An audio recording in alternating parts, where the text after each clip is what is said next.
तो नमस्कार, बहुत बहुत स्वागत है आपका। उदित राज के बयान के बाद दरअसल और दो बयान, एक बयान भी नहीं, दो बयान सामने निकल कर आए हैं, जिसके बाद लगातार स्थितियां किस तरह से बदल रही है वो आपको बताएंगे। सबसे पहले उदित राज ने क्या कहा। उदित राज ने ये बात कही है कि जो असम सरकार का ये जो फैसला है कि मदरसों के लिए जो सरकारी फंड है उसका इस्तेमाल नहीं किया जाएगा, इसको लेकर के उन्होंने विरोध सबसे पहले शुरू किया।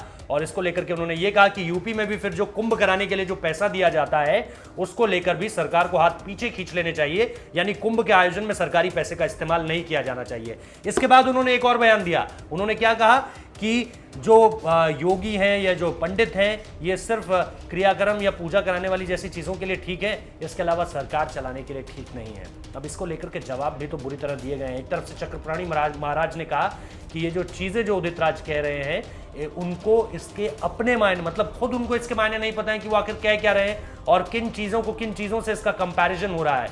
यानी जो दो चीज़ों की वो तुलनात्मक स्टडी करने की कोशिश कर रहे हैं और फिर उसके लिए एक डिफरेंशिएट सामने रख रहे हैं योगी सरकार के सामने, वो निश्चित तौर पर उसका उन्होंने सिरे से उसको पूरी तरह से स्टेटमेंट को सिरे से खारिज किया है। साधु संत बहुत नाराज हैं और साफ तौर पर इसको लेकर के उनसे माफी मांगने की बात भी कही जा रही है। कई संतों ने यह भी कहा कि उदित राज को पता ही नहीं है कि आखिर वो कहना क्या चाहते हैं और वो दो ऐसी चीजों के बीच में अंतर नहीं ला पा रहे हैं जिनके बीच में हर कोई जानता है कि बड़ा अंतर है क्या। इसके साथ साथ जो एक अहम बात सामने निकल कर आई है वो ये भी कि अपने विवादित बयान को लेकर जिस चर्चा में वो आए थे उसमें उन्होंने ये भी कहा कि असम सरकार ने जो सरकारी फंड मदरसे चलाने का निर्णय लिया है उसी तरह यूपी सरकार को कुंभ मेले के आयोजन पर 4200 करोड़ रुपए खर्च नहीं करने चाहिए।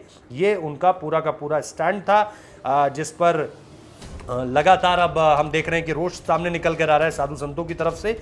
और इसके बाद जो है वो लगातार 4200 करोड़ रुपए की जो बात हुई है कुंभ को लेकर, उसके लिए संबित पात्रा ने एक ट्वीट किया है। संबित पात्रा का ट्वीट सबसे पहले आप पढ़िए, निश्चित तौर पर मैं भी आपको बता रहा हूं कि उन्होंने क्या कहा।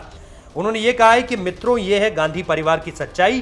पहले एफिडेविट देकर सुप्रीम कोर्ट में कहा था कि भगवान श्री राम मात्र काल्पनिक है, उनका कोई अस्तित्व नहीं, और अब प्रियंका वाड्रा जी का कहना है कि कुंभ मेला भी बंद हो जाना चाहिए।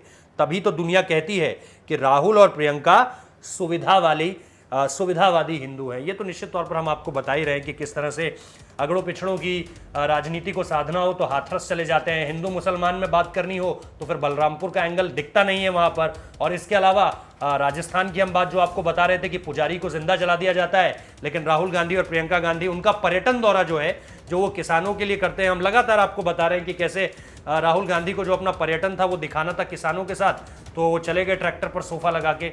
लेकिन यहां पर ये जो पूरा का पूरा कार्ड है कि भाई राजस्थान में पुजारी को जिंदा जला दिया जाता है तो वहां पर राहुल और प्रियंका नहीं दिखते हैं। तो ये बिल्कुल सही बात है कि जिस तरह से कांग्रेस जगह देख के, इलाका देख के, किसके साथ क्या हुआ है, इसका फायदा हमें होगा या नहीं, तब जाकर ये पूरा का पूरा फैसला लेती है, वो सामने निकल कर आता है। दूसरी तरफ दिल्ली से कपिल मिश्रा जो है वो राजस्थान पहुंच गए थे, परिवार की मदद की, लोगों से चंदा इकट्ठा करके पुजारी के घर वालों को पैसा दिया गया है। तो ये सारी की सारी चीजें हैं जिसको लेकर के बातचीत करनी बहुत ज्यादा जरूरी थी। उदित राज के बयान को कंडेम किया जाना चाहिए और इसके साथ साथ कठोर जवाब तो दिया ही जाना चाहिए। आप लोग भी निश्चित तौर पर बताइए कि स्टेटमेंट को आप किस तरह से देखते हैं और इस स्टेटमेंट के खिलाफ निश्चित तौर पर एक संदेश आप भी दीजिए। बहुत बहुत शुक्रिया इस वीडियो को देखने के लिए।